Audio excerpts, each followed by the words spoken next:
So welcome sa ato ang bag-ong series, no. Akong buhaton karon is mag-edit ta og video sulod sa Photoshop. So yes, sulod sa Photoshop ta mag-edit og video. Naghayo kabaluan no, pero taas-taas na po yung naabtan sa Photoshop. Karon capable na gyud sila mag-edit og video. Although dili gyud siya as in ka comprehensive sa katong mga kuan jud dedicated nga mga software para sa video editing yun, pero for sure kaya gyud sa Photoshop ang edit video. So let's start.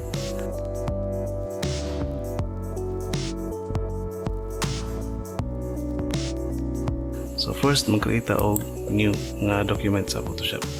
So ito i-click na siya, then direta sa 1920 by 1080 ta, then leave na to na siya as is. Na ako'y lahi nga episode para ani no i-explain ako ni siya. So for now kana lang sa din ako i-create. Then labas ni siya no time mo, labas ni siya na timeline sa baba. Kung dili mo kakitaan hindi mo kakitaan tahay naka-close na siya. Naka-close ana.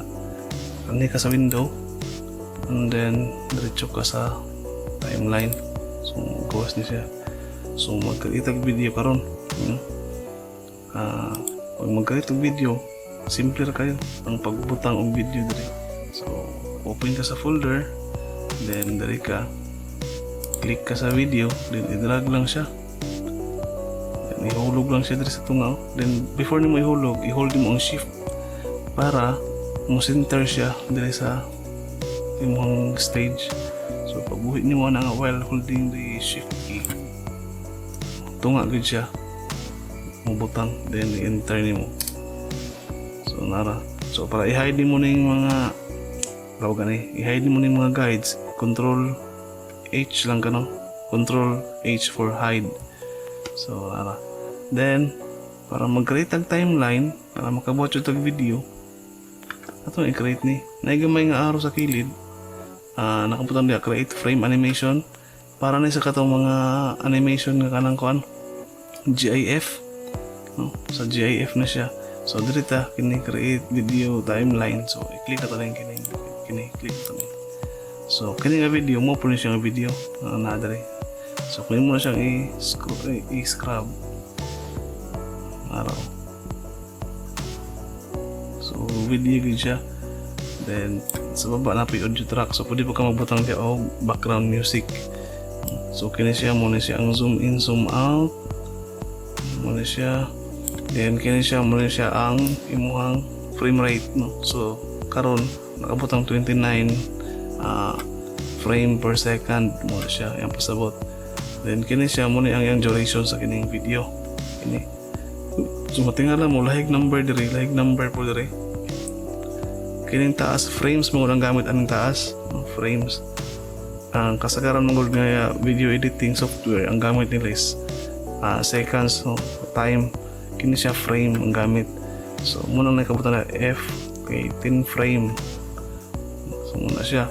Then naapon siya yung mga controls diri, pang back, then pang play.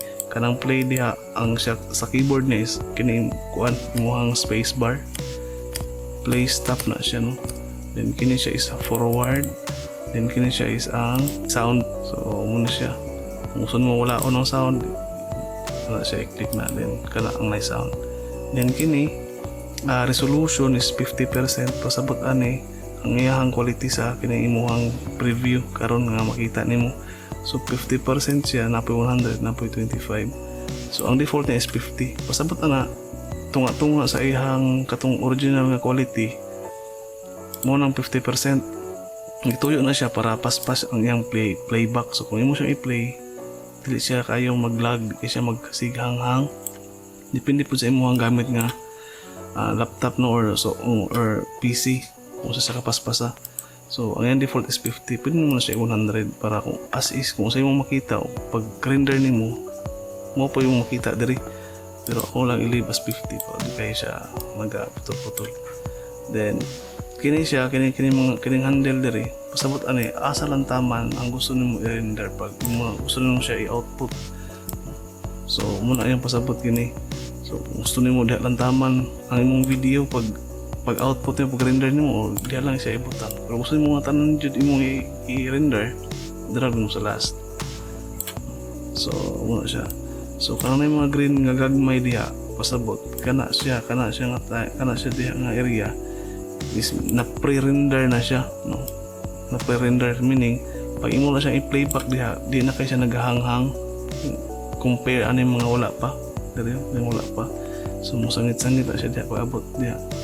So sa kuha ng laptop power mo niya akong gamit ng laptop kusog mo niya, so mo nang automatic siya mo green siya diretso paspas man sa uban nga medyo di kay paspas sangit-sangit gina siya. So next ano is kini pang trim nato kining pang trim ambot nga nung nausab ni siya sa una pang cut pang gini siya no, karon kay pang split naman sa daan nga Photoshop pang cut magina. So ako pasabot sa mo ni kung ako nang ibutang dire punta diha ako ibutang din ako nang i-click may mo siyang duha mo duplicate siya meaning iyang gi-trim iyang gi-split kini duha man. So ako sa ando control Z ako tang gusto is mo cut lang gitunta pero ako ba lang anong ilang ikambyohan niya siya pang trim na hinoon pang split na hinoon pang putol. So muna yan ba ang function karon pang split. Kung gusto niyo mo i-trim kini dire sa either dire sa pinaka-on or dire sa pinaka-last imong i-drag kung gusto niyo putlon. So imo lang siyang i-drag. So muna iyang kining split, no, then kini siya muna siyang effects, no, ato na i-kuno niya balikan nato na niya kini nga video na-upload ni siya ay mga tawag ani mga properties transform opacity ug style. So ato na nga yun niya ato sa i-trim ning ato ang video para magwapo, no. So ato siyang putlon pagsaka sa video. So dire-repeat, no, ato siyang putlon. So ato lang na siyang i-drag kini. So nasa gamay nga preview po doon para makita ito kaasa na. So kana then after na ako lang siyang i-drag kana. So di siya magsugod, no. So nara so di siya mag-start. So moto siyang pangkat. So atong butangan o effect sa Premiere.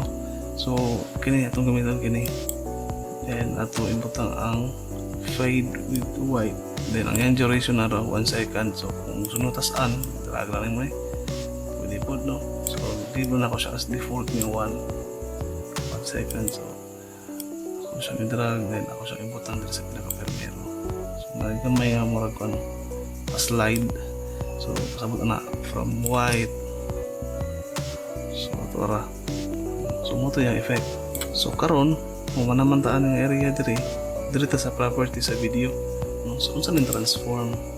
So kaning transform same lang siya as kining transform diri handle. Ito na siyang control T. So same lang siya anang handle, oh. So pang transform, so from the word transform, so ang kanang transform na effect makita na diri sa tumoy sa imong video. Imo na i-click nakabutan na motion ka ng motion di og transform more na sila. So pag click nimo ani nakakuha na siya diyo, nakabutang siya diyo. So atong i-try ang rotate. Naka-zoom naman na siya. Kini atong video is nag-zoom, nag-duol mo siya. So rotate atong pilihan. So pag kita sa rotate, pag hawa na to ana, butang siya keyframe. Naraw na siya keyframe. So explain na ba na ko ang keyframe? So ang keyframe is kanang gikan sa isa ka butang value padulong sa laing value. So pasabot kung tayo ang value dito is 1, padulong siya sa 10, kumbaga ana siya, no. So nara siya, oh. So ano yung itsura,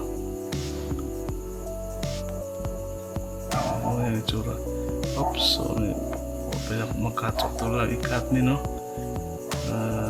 Ikan dari padulong dari ito i-cut yung tama, no. So ito lang i-drag. So ito automatic po na yung keyframe sunod. So muna siya ang transform. So dughan pa kayo siya effects, clockwise, counterclockwise, or pwede po ka magbuhat-buhat manual, no? So magbuhat ko lang yung video para sa katong mga medyo advanced ng mga style, no? Ako lang siyang ilahi for now. Ako lang sa ila sa inyo ang kini mga properties or kining basic na pag-edit sa video sa Photoshop. So mo to siya ang transform. Then next is ang opacity. Kining opacity o kining opacity is same lang. So pwede ka di mo siya makita diri, wala siya diri, no? Isa motion lang mo siya. So kining opacity, i-click kini mo ni. So example, tahay pag abot diha gusto nimo siya medyo mo fade siya. So i-click ako ng opacity, then pag abot diri ako siyang ibaba kini.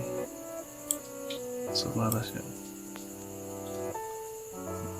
So ni baba yung opacity, meaning yung transparency nagbaba. So ang yung background mo yung nakita nara. So nag-create mo siya automatic nga keyframe. Then kung tayo pag abot diya gusto na ako mabalik siya sa 100. So kung ako nang i-play gikan diha, so muhanap siya, then mabalik po siya klaro. So mo to siya, no? Muna siya ang opacity. So ang kining style ako lang yung balikan unya. Ako lang balikan unya. Ako sa nang i-delete niyan tulo. Ako balik sa dati. Okay, then ako sa nang no motion para mabalik sa dati. So what if mag-add ta og laing video? Sumpay niya dire. So kung saan na to pag-add og video? So simple ra kayo. Either mo click ka ani, or imo na lang siyang i-drag diretso, no? Kuha yung video nga lain kung tayo ka na i-drag na lang yung diretso dire. So pag abot dire, hold mo ang shift para center siya. So karon nag-create siya lain, no?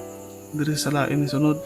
So para isumpay nimo siya dire, either i-drag lang nimo diha, automatic siya mo sumpay, automatic ko siya mo create o folder para sa ilahan duha. Automatic siya. So hindi na ito siya i-rename, double click para ma-rename. Ito ibutang drone shots. So pwede po mo siya i-cambio, i-drag lang mo siya sa ibabaw, cambio na sila, ang video no, cambio na sila. Then kung imo po na siyang igawas diri sa kining folder, magawas po siya, no? Mag-create po siya laing video. Create po siya laing video. Create po siya laing video. So kung gusto nyo mo isumpay og balik, idalag lang mo sa sulod. Then idalag mo po ba, cambio na sila. So ingatoon na siya pag cambio. So ato na po siyang i-trim, no? Tapos nga ito trim ikan diya. So ito i-trim. Automatic siya mo tulak din, no? Para mo sumpay siya ani.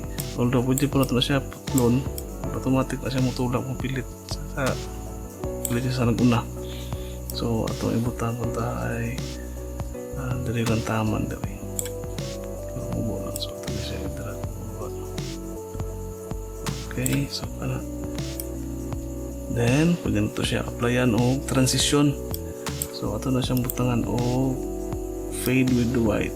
So ato lang i-drag either dire or there sa pikas ng video or sa ilang tunga duha. So mo to yung effects, no? Para puti lang siya kalit. So papatanahon. So, kuha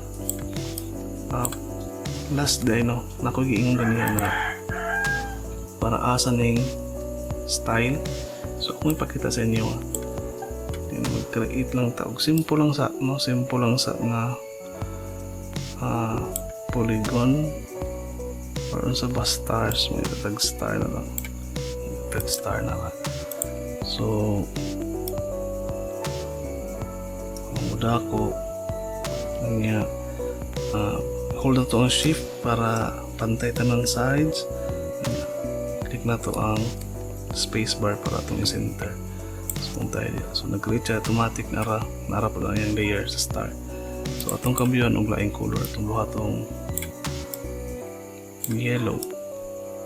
So kung tayo ka na, so kanyang island sa ninduha, no? Island sa ninduha pansina kay Victor mo lang gagamit dire. Victor mo guni siya nga kuan nga layer, no?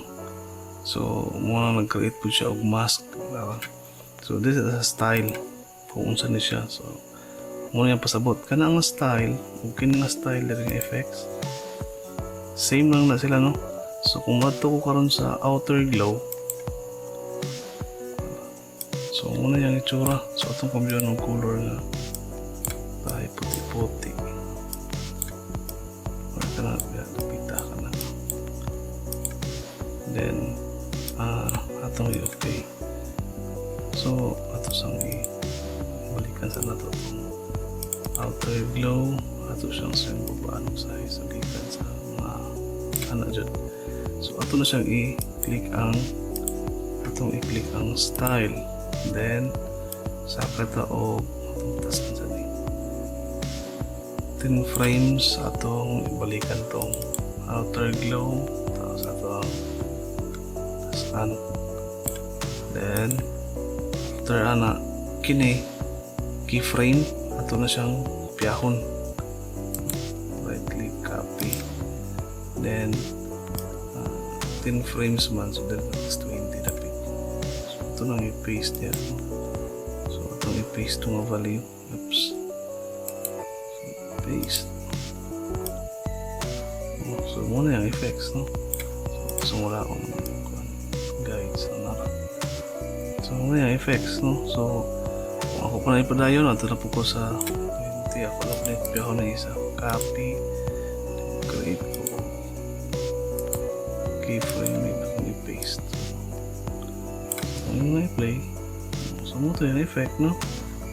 So naka-decide ko nga ato ni ako ni buhatong series, no? Ikan sa akin yung basic kanto sa advanced nga technique aning pagbuhat og video sa Photoshop. So see you sa sunod nga video. Unta magsubay gid mo para na may matan-an. So salamat.